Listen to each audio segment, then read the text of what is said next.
Welcome to the Online Strength Coach Podcast, episode 86.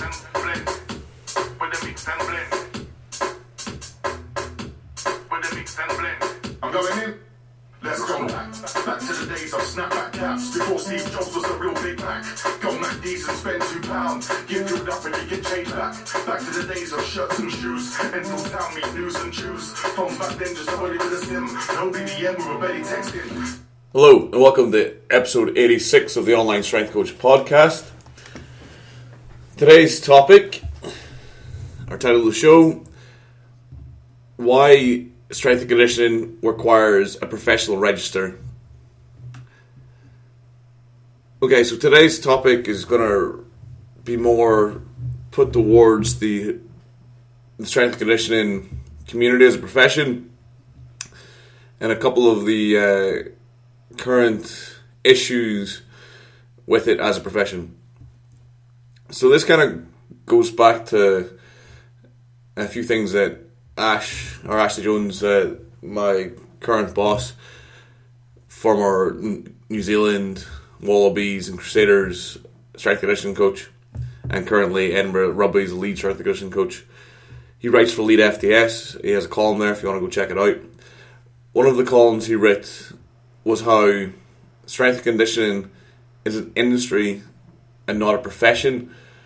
Now when he says it's an industry, he means it's not like a doctor, it's not like a lawyer, or even a very close analogy to what we do. It's not like physiotherapy, where there's a defined career path to get to where you need to get. So to be a doctor, you need to complete your medical degree.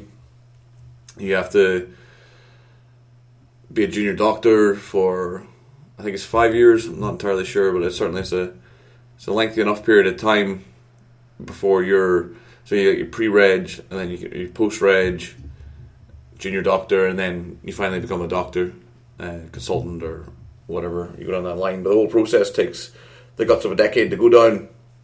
There's no way of sidestepping it. You have to go through the process if you want to become a medical doctor. So with physiotherapy, have a register, professional register you have to be a member of. I don't really know the specific steps you need to go through to become a physiotherapist or to be able to use the name physiotherapy, but it's a protected name. You can't actually use it unless you're qualified. Same with nutrition and dietetics. You can't actually be a dietitian or a dietetic, certainly within the UK anyway, unless you're qualified, you have the correct academic qualifications, and I think you have to be on a register, or you have to go through certain you have to jump through certain hoops or get certain landmarks within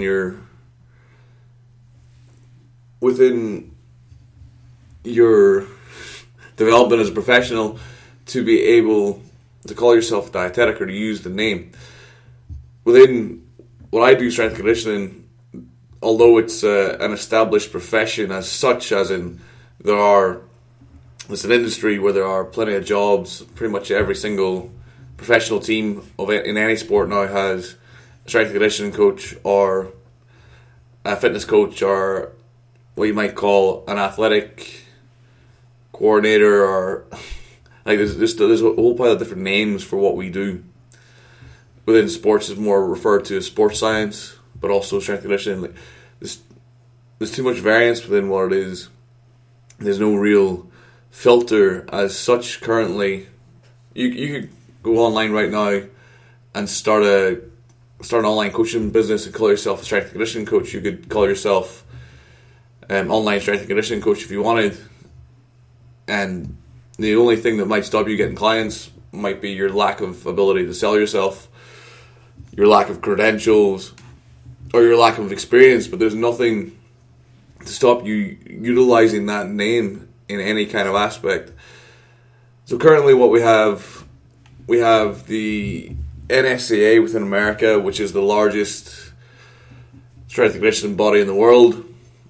They have their their accreditation, and their highest accreditation is CSCS, Certified Strength and Conditioning Specialist.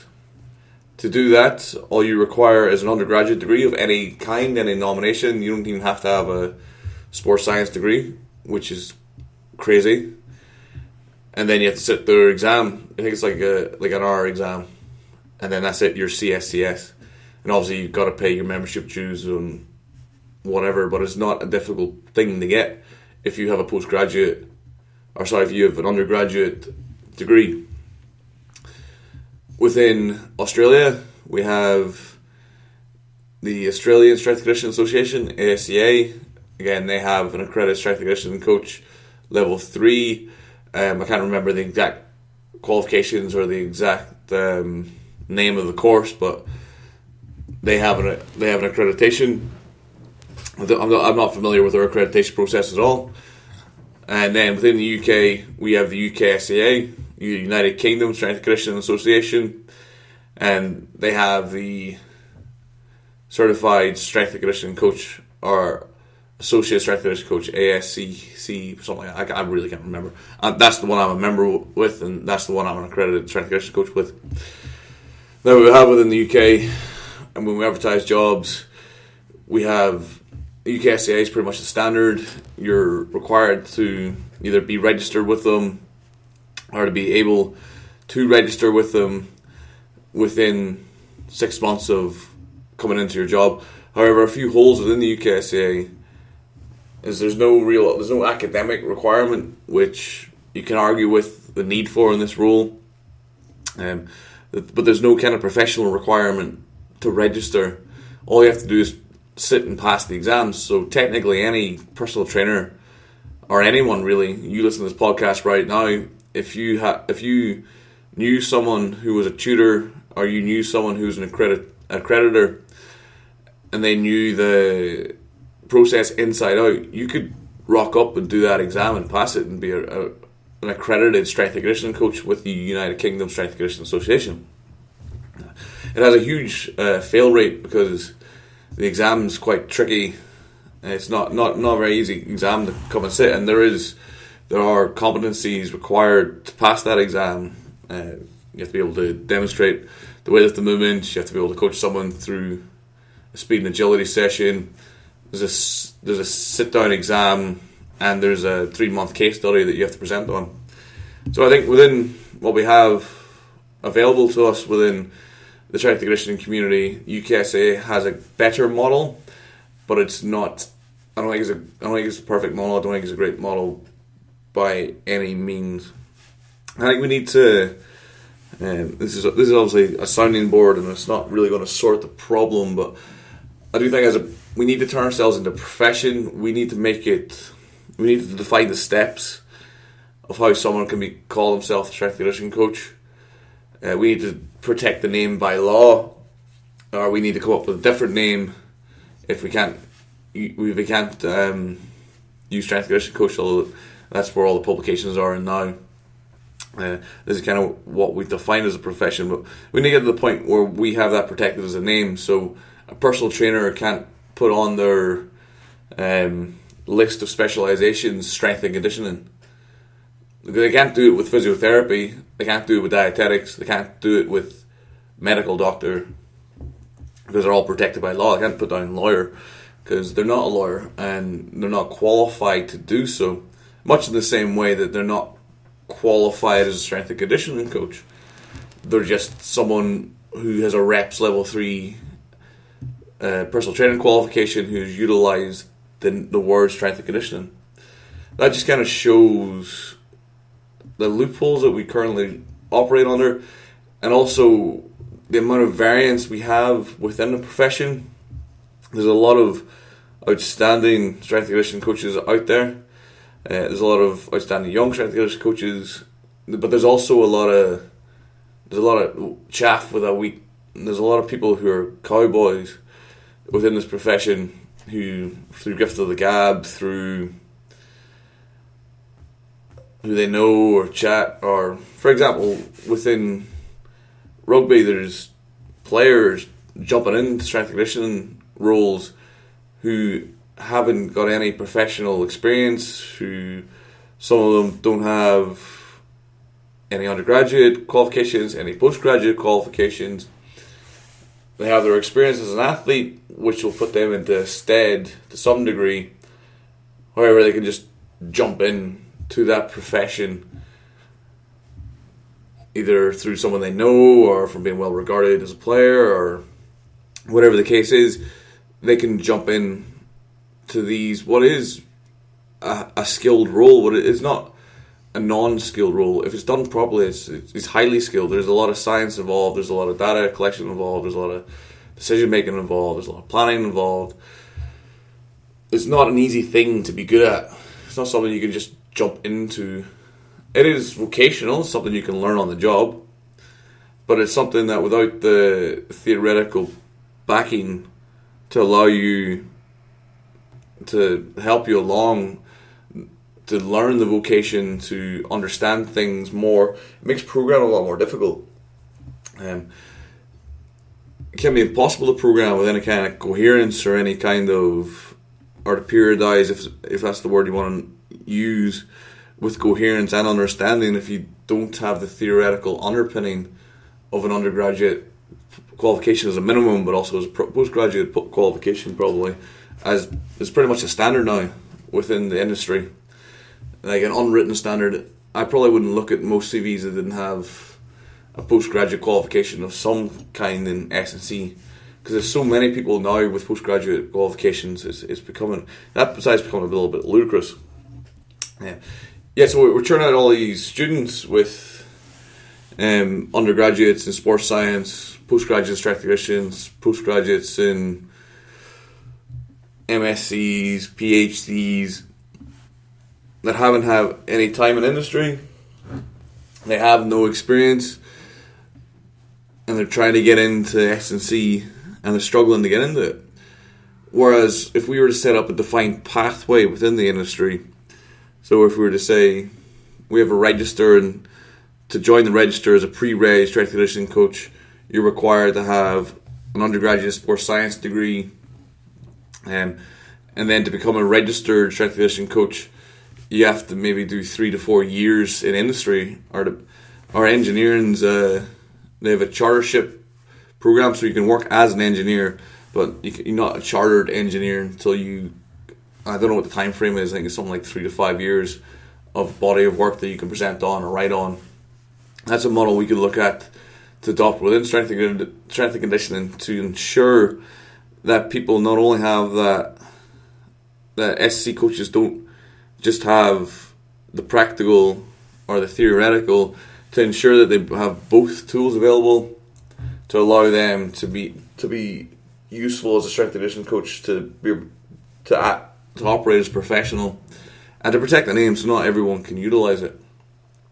So I very much think that's something that the UKSA should be looking towards, rather than just having an accreditation process. They should be looking to have a register, a legally binding register, and make it illegal to utilize protect the name legally, make it impossible to utilize the name within the profession unless you're within the register.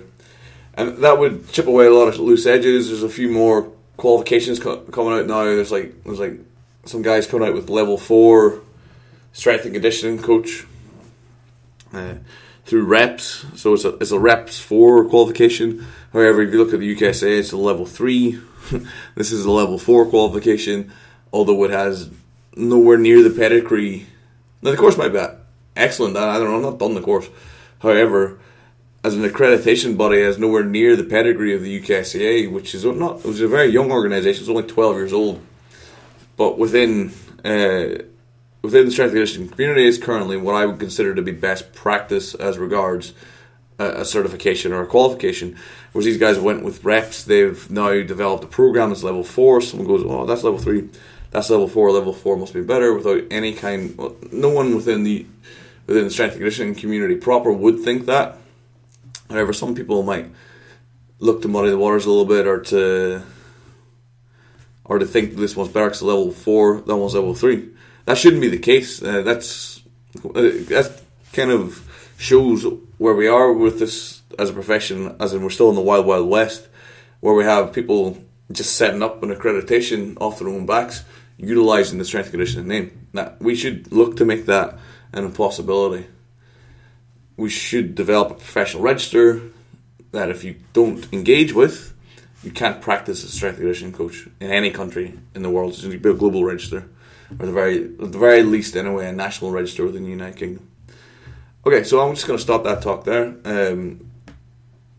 Just a little chat on the topic. I hope you find it interesting.